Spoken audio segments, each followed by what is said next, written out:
I'll just kind of hold it. So the one thing is, okay, so let's see here. Is your video on? Yes. Okay, so your video kind of goes in and out. So let's see. Can you turn your video off and turn it back on again? Video on, off, on. I wanted to show your face. There, perfect. Okay, perfect. So you can see me holding my camera right now. It's just so people can see you in the interim because I'm not going to get any access. But I'm going to put the record on. Okay. Recording has started. And so when we do the edits, we'll take it from there. So, hi everyone. I just posted on Facebook. So if you're on Facebook, Sonya, you can go to Black Women's Guide and you'll see this happening right now. Okay. So you can share it with your community while people are joining in. Okay. And I appreciate everyone who watches because you all follow me through all my technological difficulties, and they still people still watch. And this is the second or third one I've had to do via my phone, via the computer. So it's something we're learning and growing from. It's like when you change what's it called, time zones, it really messes up your flow. It's just like so.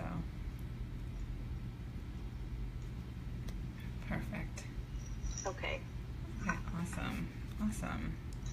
Okay. So hi everyone. It's actually, let me say, should you want me to introduce you as the Diane Prince Group, or do you want me to introduce you? What would your preference?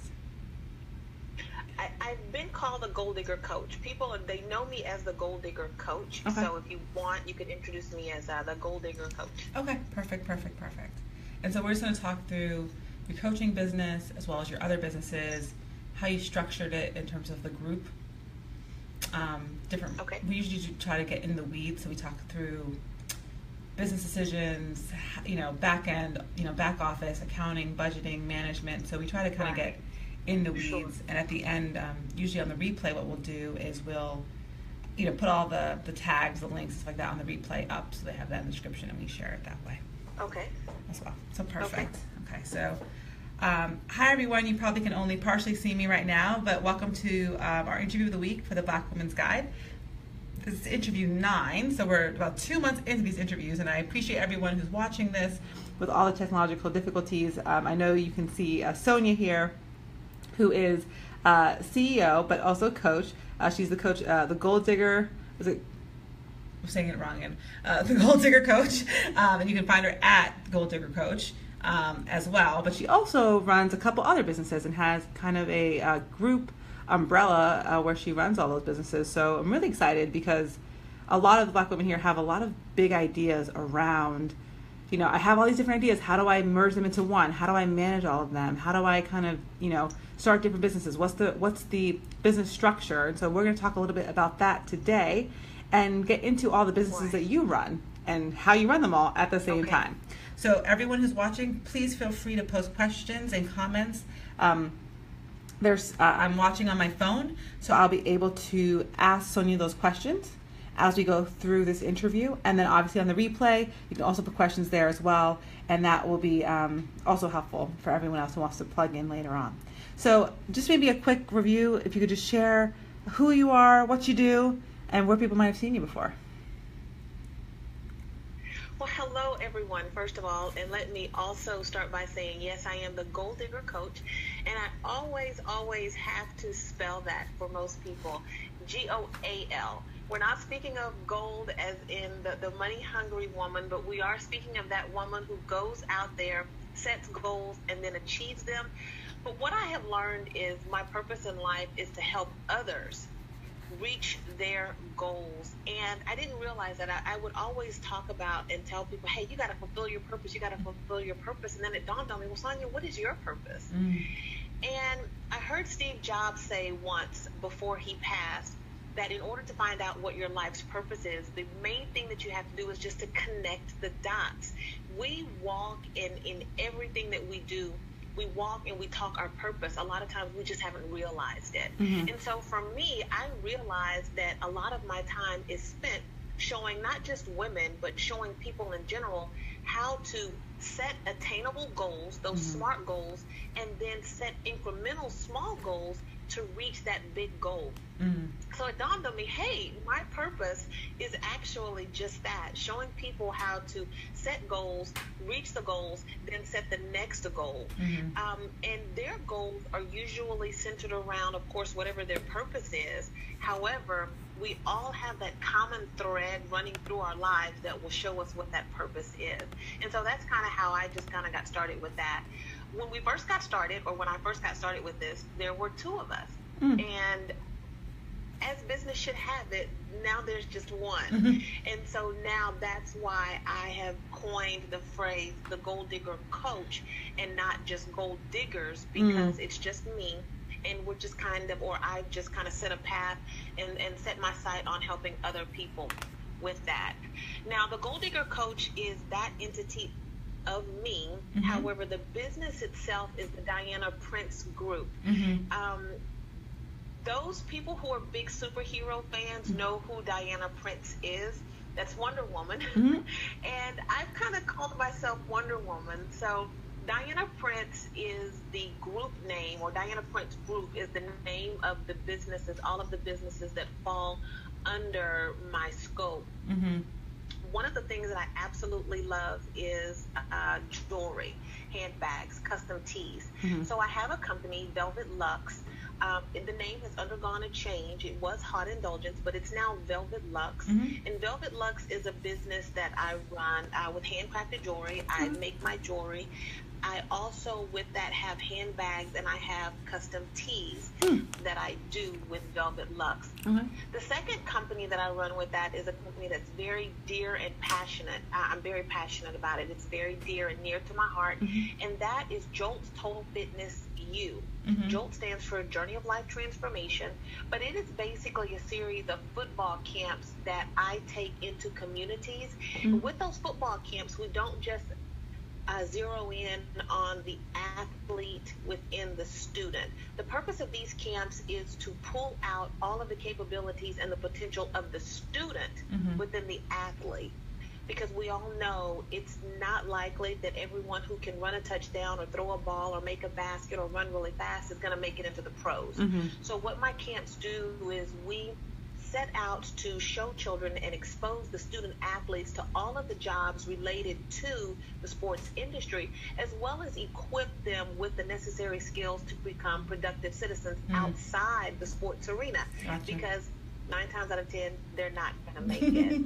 And then lastly, there's the entity of the Gold Digger Coach, which is me, and I hit on that earlier. That's just basically where I'm showing individuals how to set those WIGs, those wildly important goals, no more than 2 at a time, because, you know, life happens, and if you set more than 2, you're not going to achieve your goals, because you got to have other stuff to come in and take you away from them. And then once we don't achieve our goals, frustration and discouragement tend to set in. So the best that track is to set no more than 2 wildly important goals, set out to accomplish them, demolish them, and then set some more. Awesome. So I love this. So talk to me a little bit about how you got to 3. Like, so a lot of times, did you start with 3? I'm assuming you started with 1 and built over time. And a lot of people think I need to do all this at once. But tell me more about what you did. I did. I started with 1, and it was actually the handbags and jewelry company. I was working outside of the home up until 2008. And at the end of 2008, December 2008 to be exact, I was no longer working outside of the home. And I started my handbags and accessories business outside. And I was just setting up as a vendor, selling wholesale to purchasing wholesale and then reselling. But then, you know, that just wasn't fulfilling enough for me. So I said, you know, I can often find the pieces that I like, but then again, there are those times that I can't. And so that's when I began to start hand making my jewelry and marketing it and selling it. So yes, I did start out with just 1. Then I realized I'm a huge sports fan. My following, they know that it's like, they're probably surprised that I'm not a sports analyst or something. However, that is one of my goals also, to become a sports analyst, maybe become the next Pam Oliver, who knows. Gotcha. But it started for me with the jewelry, and from that, once that business began to kind of run itself, and I had the website established and doing the sales and, you know, shipping out orders and things like that, and that was pretty much running itself, I really, really, really got focused in and honed in to sports. And because I was no longer working outside of the home, I'm watching my ESPN, I'm watching Sports Center, I'm watching the news, I'm watching sports like probably the average man watches sports. But what struck out to me as odd is the number of players who get into so much off the field trouble. Yeah. It's one of those things where I'm wondering, okay, who raised them? Do those people still have an impact in and on their lives? Do they have mentors? What's going on with these players that they're getting into so much trouble? Prime example, and I hate to use this as an example because I so love my Dallas Cowboys and Ezekiel Elliott, but there was a little schism with him this past Saturday at a St. Patrick's Day parade. And I'm wondering to myself, okay, who's mentoring this young man? One of the things also, another aspect of Jolt Total Fitness U is I manage some of the ex-professional athletes, former professional athletes. And of course, they're not or were not making the contracts that the players are making now. However, they're still broke and they're wondering, why am I broke? Because of course, then they were making really good money. And had they made the sound investments that some of them should have made, there's no way that they should be broke. There's no way that some of them should be in the situations that they're in. I had an opportunity to sit down and talk with one of my clients. And that's when he shared with me that you can't take someone who has nothing, give them everything, and leave them to their own devices. And he told me that in 2009, and that stuck with me. And so from there, that's when I said, okay, somebody's got to get to these players. But what is the appropriate time to get to them? Because we saw with the Jameis Winston incident, he was getting in trouble in college. So you can't start at the collegiate level. Right. Then I noticed that, you know, I start looking at the high school players, and I start looking at how they're treated and how they get preferential treatment over just a regular academic student. I saw how coaches would sometimes overlook behaviors at the high school level, but they would not for their players, but they would not overlook them for just the average Joe Blow student. So I said, it's even got to go beyond that. So that's when Total Fitness University, or Total Fitness U, came about. In the latter part of 2009. We're talking probably about November, December 2009, and I didn't launch my first camp actually until 2012. But that again is a passion for me. It's a very passionate area for me. The camp right now only focuses on football. This year, our camp is on April 1st, and we've added cheer and dance to it because that's also a sport, and I don't want the young ladies to feel left out. In a few more years, I'll be adding baseball, and then I will also add basketball and probably soccer. So the intent behind and the purpose behind Jolt Total Fitness University is to be an all-inclusive sports camp so that no one feels left out, and we're hitting on just about every aspect of sports there is. And we have different vectors that will help them with the trajectory of their lives in the event they don't make it professionally. So you started, and so recently you started the coaching more recently. So you were running the camp from 2009 till now, so it's 2017. So we're like 8 years in. Well, now the jewelry, the handbags and the jewelry is not 2009 until early 2009, fully operational and going until now. Yep. The camp's late 2009, but that was I didn't really launch my first camp until 2012 with the camps. Okay. But prior to that, it was more the leg work, getting the former professional athletes to sign on and do this with me to help run the facilitate. I can coordinate the camps, but I can't get out there and teach them drills. You know, I can't teach them the things that they're going to need to give them that competitive leg up on their opponents. So from 2009 until 2012, until April of 2012, is actually May of 2012 was all a lot of leg work. Gotcha. It was a lot of getting people to buy into the idea, and getting the former athletes to sign on and be okay with, running the camps with me. So got it. So out of the two, which one is the powerhouse, like financial powerhouse? Which one's the one that is one a nonprofit, or is both a for-profits? They're actually both for-profit. Okay. They are both for-profit companies. The powerhouse is going to be the camps, or I should say it is currently the camps. And although I'm only operating one camp per year, because of the number of registrations that we have coming in, the camps, they actually serve as the powerhouse. The jewelry, handbags, it's kind of seasonal. It has its ebbs and flows. I get lots of business around Christmas. I get lots of business around Mother's Day. And throughout the year, I'm going to have those peaks, but there are a lot of valleys with the handbags and jewelry.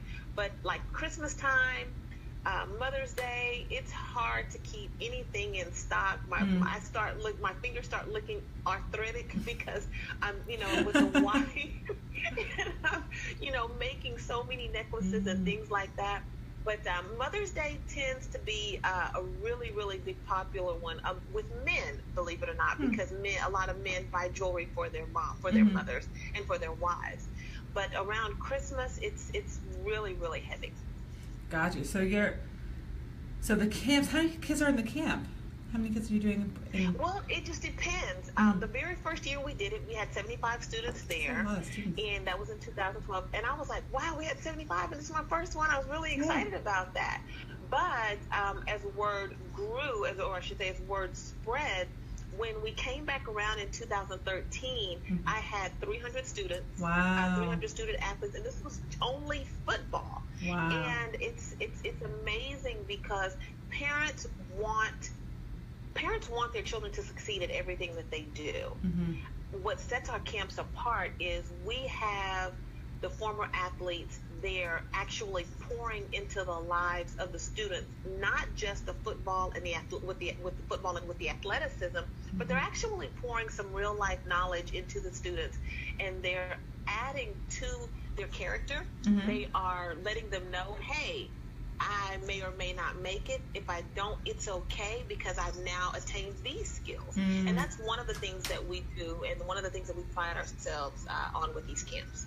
That's a huge, it's a huge undertaking. So for a lot of folks who do kind of programming, I like to just kind of talk outside LA, police car there, the planning, because I think one of the things that's really hard is that people put a lot of stock into like one big event, right? Or one big moment. They plan, like you said, for the whole year, and they do it, and then it's a bust. It doesn't work out the way they want. Right. So talk us through how you prepare, or even for your first camp, how you prepared, and what things you think you did that helped exceed your expectations when it came to registration.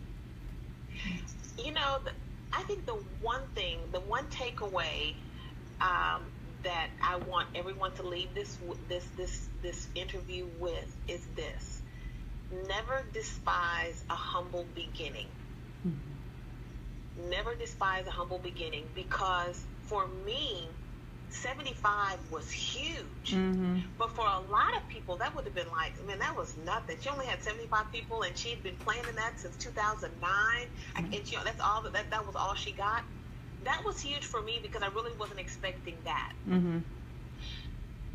The other thing is, don't let a small turnout, don't consider that a bust. A small turnout is better than no turnout. It's like sometimes when I'm watching Shark Tank, I see where people they don't want to give up more equity, or they don't want to give up more control, or they don't want to take the smaller offer because their evaluation, because they're sharks for a reason, okay?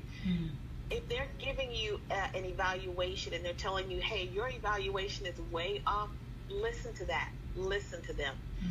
Also, don't get so bogged down in the details that you forget the big picture. That was one of the things also that I had to do. And that's one of the things that I even still find myself doing today, because I've been told, maybe I should admit it, I'm somewhat of a perfectionist. And I tend to get bogged down in the details. getting bogged down in the details, you'll miss the big picture. So you cannot do that. When it comes to your planning, first, don't despise a humble beginning. Realize that you can plan and plan and plan, and you can dot every I and cross every T, and you still may not have the showing that you want. When that happens, go back to the drawing board, find out what worked, what didn't work. The one thing that you can do at any event, if it's a one-time event or if it's an event that you're doing multiple times, is have a survey. That's one of the things that I did after the 2009 campus. I made sure that I emailed all of the parents a survey. I needed to find out, what did you like about the camp? What did your athlete dislike about the camp? Was the registration process easy? Was the price affordable to you? So you want to ask all of those things. Anything that has to do with your business, ask those questions. Get out there and don't be afraid of the answers, because that's the only way that you're going to grow. If I'd had 50 people show up, if I'd had 25 people show up, it would have been a huge success to me, because it was a vision that came to fruition. It was a dream that is now my reality. So right now, in 2017, I'm looking at upwards of about 400 to 500 people being at this, students being at this camp, and that is football and cheer combined. But that's because hard work, diligence, staying with it, sticking with it, not giving up on yourself, not giving up on your dream, not giving up on your goal. You can always change the date and the deadline, but never change the goal. So when you're planning, another thing that you may want to do is forget everything that you've been taught about planning for all intents and purposes. And I say that because the days of the business plan that are about as thick as an encyclopedia, those days are gone. Because by the time you get to that last question, and by the time you get to the end of that, things have changed. We're living in a society now where everything is social media driven. Everybody wants things now. People want information now. So I would suggest downloading just a simple one-page business plan template, answering those few questions, and going from there. Everything that you have to bring your vision to life is already within you. Everything that you have, you already have it within you. If you don't have it within you, you have the resources to get it. So, number one, get a small business plan. Number two, use your resources. And number three, don't be afraid to ask for help. There are still people out there who are willing to help, who want to help, and who like to help. I'm one of those individuals. I love to give information, and I love to sit down over coffee or, over, at Barnes and Noble, and just talk. Hey, tell me what's working for you. Tell me what's not working for you. What are your fears? What are your strengths and what are your weaknesses? And are those really your strengths and weaknesses? So it's a very natural progression that you got into coaching, but they are three different businesses. So let me share a little bit about how you got into coaching and how that's different. How that has been different from the other two businesses that you built. Coaching is very different because for me, I've worked in corporate America for a number of years. I was often going to those meetings and those sales team driven meetings where you've got a speaker up there and they're dry and you're like, okay, I know this, I can do this, and you're pumped up just about until you get into your car and you make it back to the office. And it's like, oh my gosh, that was really dry. So for me, one of the things that I've done is I've taken not necessarily a humorous approach to it, but I tend to go into any speaking engagement with a bit of humor. I talk about, some of the jobs and the careers that I've had in the past. I talk about some of my former managers and supervisors that I've had in the past. But it's really, really about that connection. For me, coaching is a deliberate thing, and it comes from a place of authenticity, a place of transparency. I feel if I'm, genuine about my past and the struggles that I've had, the obstacles that I've overcome, then I can probably get more into, what's holding a person back. Dropping those inhibitions and really becoming vulnerable myself and showing everybody, I haven't always been here and I'm still not where I want to be. However, I'm getting there and this is how I'm doing it. So for me, it almost just came instinctually. It was natural for me as well to get into this line of speaking and coaching others because I think it was 2016, so January of last year, I had a speaking engagement, and the lady asked me, she said, I just got to be honest with you. I had written some names down and I prayed over the names, and the Lord told me you were my speaker for this event. And I was like, okay, great, let's do it. So January of 2016 was a great speaking engagement. It was all women, and I found that the best thing to do is to just drop all guards, be honest, and really talk about issues that they could be dealing with. And although this was a large speaking environment, you know, if someone had a question or if they wanted to say something, allow them to say it, and then allow that. You just kind of almost allow the moment to dictate itself for you in a speaking engagement. When it comes to the one-on-one coaching, that's one of those things where, you know, you really have to sit down and really listen. I've always said we were given 2 ears and 1 mouth for a reason. We need to speak just half as much as we listen, and really listening to a client and where they want to be, where they're trying to go, and where they currently are. You can really learn a lot about that person. You can better help them. Setting those incremental goals to help them reach that wildly important goal is huge. The affirmations, the calling, the accountability. I'm big on accountability.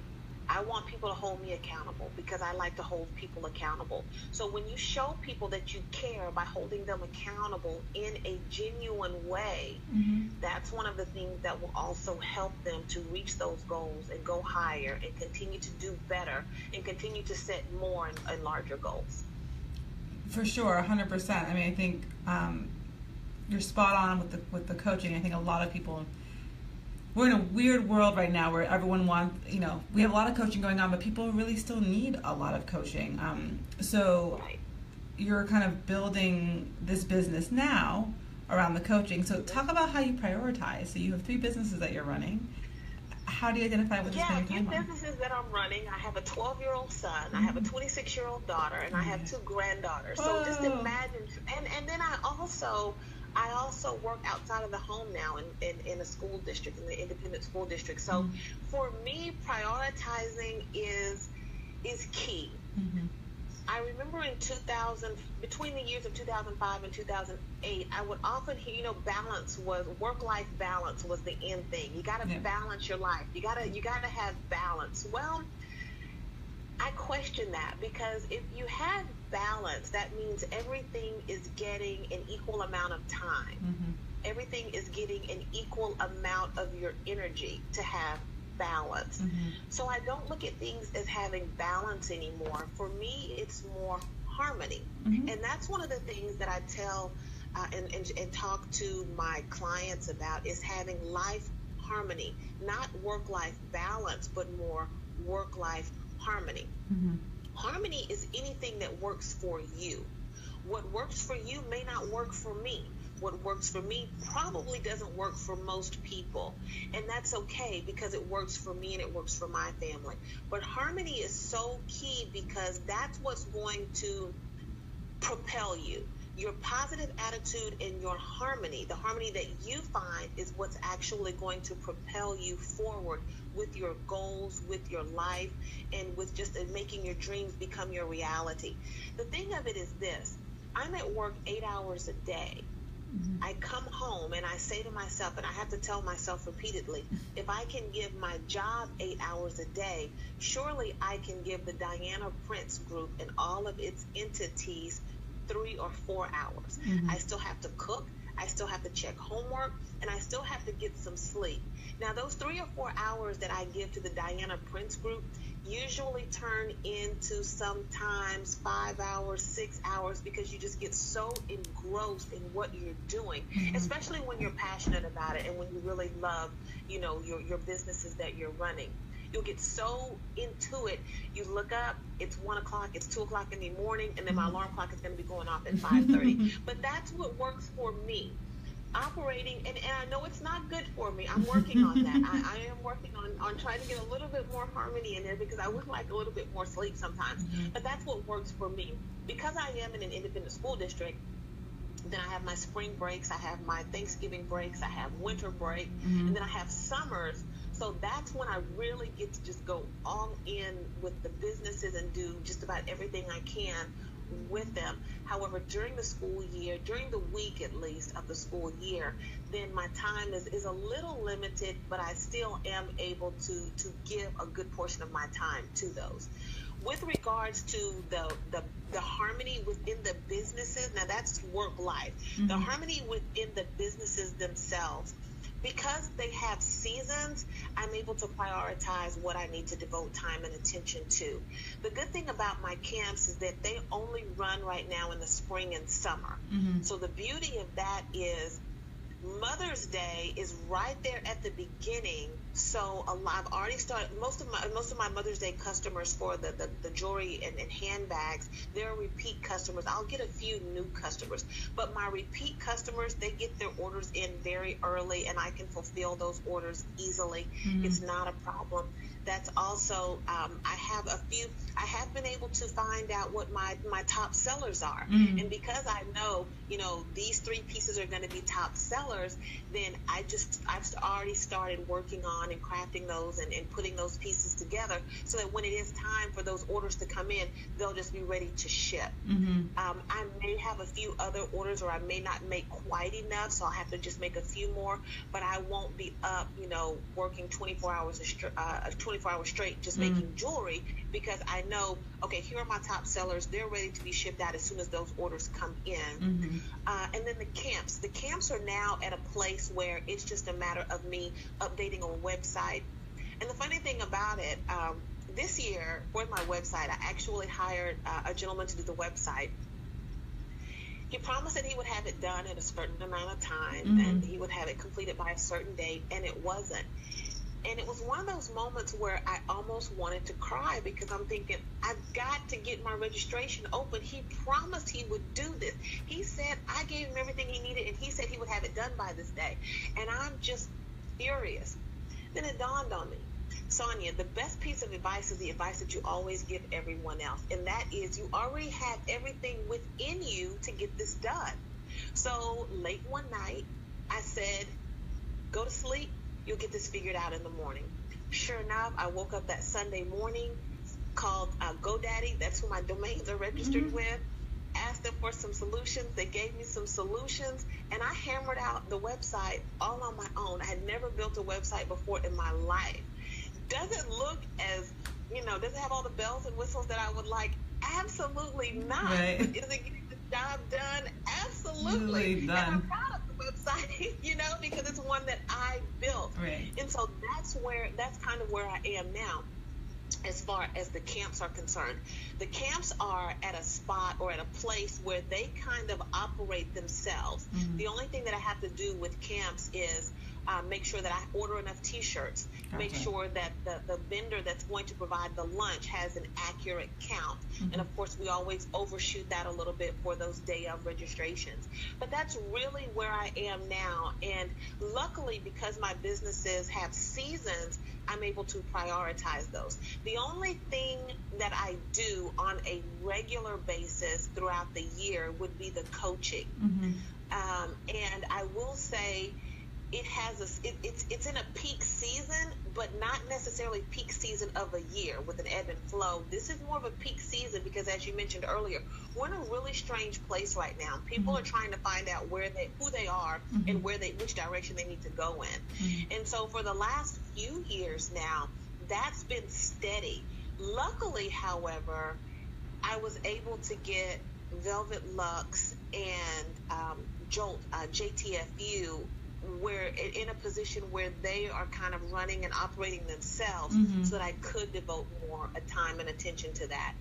Aside from being a self-published author and trying to get in a couple of books in there, it's kind of I I won't say difficult. It's a challenge, but the beauty of it is it keeps me alert. It keeps me in tune with who I am.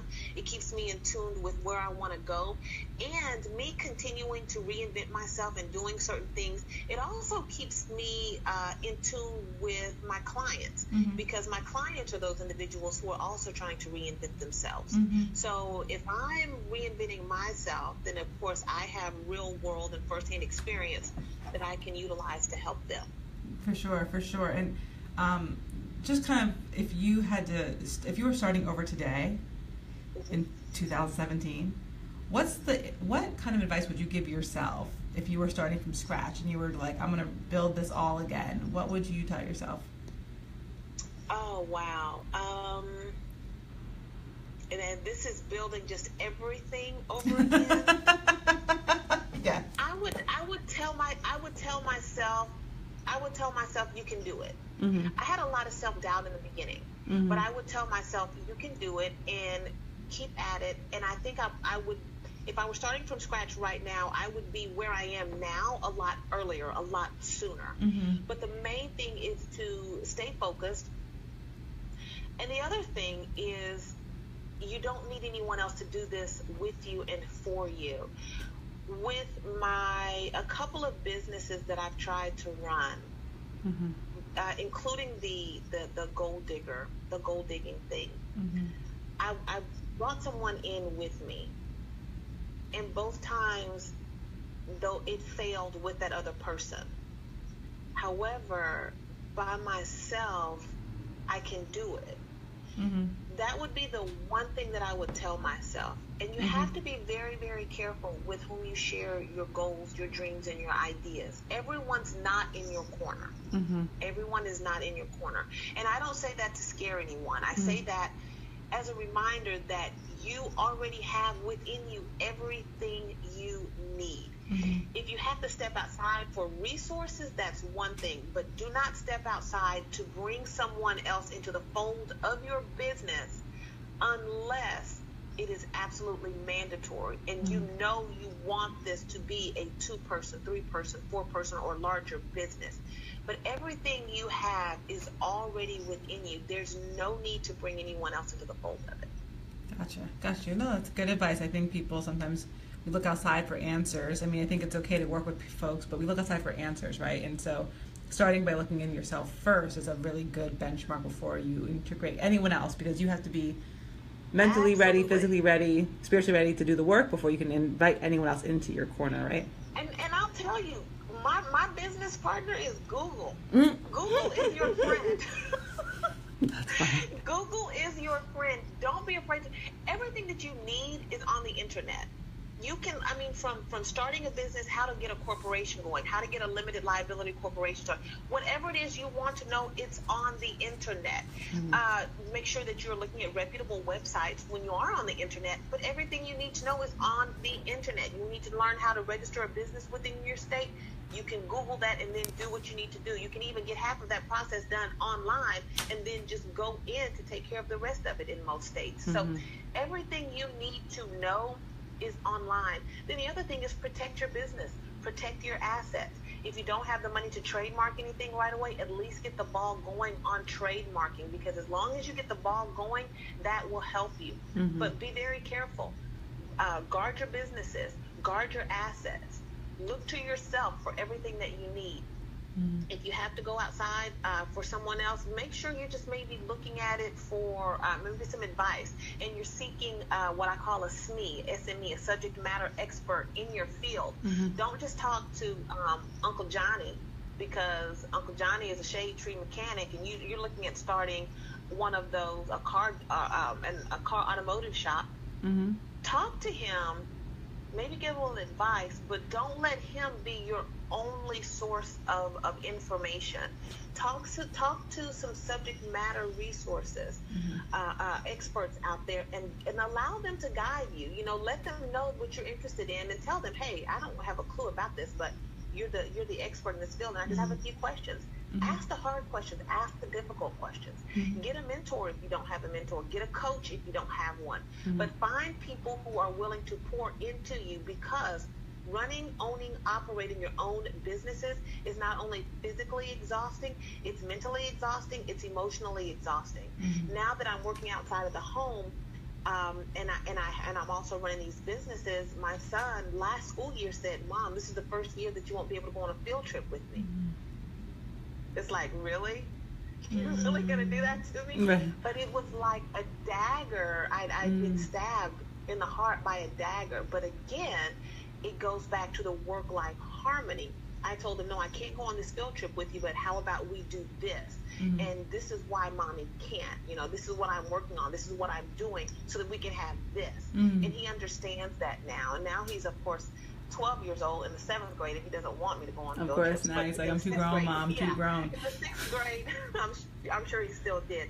But that's one thing that you've got to do. You've got to guard your businesses. You've got to guard your mind. You've got to eat right. Believe it or not, you've got to eat well when you're busy, because your immune system will shut down on you in a heartbeat. And so you have to take care of yourself. That's physically, mentally, emotionally. Take care of yourself. And everything will work out. Again, you can always change the date and the deadline, but never change your goal. If you have a goal to do X, Y, Z, set that goal, put a date to it. And if you have to extend that date, it's okay. Don't beat yourself up about that. I've had to extend lots of dates and lots of deadlines. It's okay. Don't beat yourself up about it.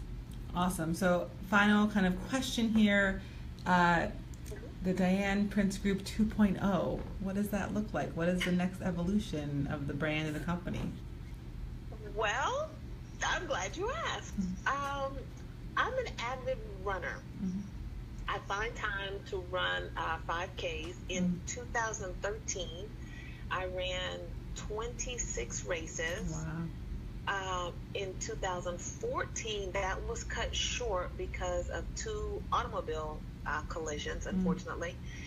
2015, I was still rehabbing. 2016, I got in there and I did 8. But 2017, this year, my goal is to at least do 12. Because I am such an avid runner, I'm going to start directing races. Oh, nice. I'm going to start putting races on throughout the country. My first race actually is going to be June 17th. It's what I've coined as the Zodiac Running Series. It's a race that will take place in Fort Worth. We're going to do 2 this year, but the goal of this race is to eventually be in a different state every month. So I love to run, and there's so much fun. And most people say, why on God's green earth do you pay to run? If you're a runner, we can't really answer that question. But it's so much fun. Getting the t-shirt, the finisher's medal, and just being in that group of people just running. Running. It's really fun. So the Diana Prince Group 2.0 is going to focus on running, a running production company. And I'm also going to build more upon Nobility Management, which is the company that manages and kind of serves as a concierge for former professional athletes. Gotcha. I'm looking to grow that brand and to bring a few more athletes in under the name. Awesome. Well, I want to say thank you. I think for everyone watching, I know they're going to watch the replay because of the phone thing, so I'm going to get probably comments on the replay that I'll have to send over to you. Anyone's watching, I think it's awesome just to be able to see kind of the ability to do all these different things and to run them successfully. I think is phenomenal. And I think it's inspiring to everyone who's like, I have all these things I want to do, and are they possible? And I think you've just proven, yes, they are. And I think that's absolutely. And they don't incredible. even have to be related. They don't even have to be related. They do not have to be related. But it's about finding that harmony, and you can do it. You can do whatever you want to do. It's 2017. Right. You can live whatever life you want to live. Straight Absolutely. Up. Not cursing, but yes. So I wanted to say thank you so much to Sonya, to Gold Digger Coach, as well as CEO of the Diana Prince Group. Thank you so much. We're going to put all your links below. We're going to include it in the description. You all will see this coming through in the groups over the next week as we update the video. And look forward to hearing from you and seeing all your success as you grow. This is phenomenal. Sounds wonderful. Find a race. Get to running. Yes. Everybody. For sure. Yes.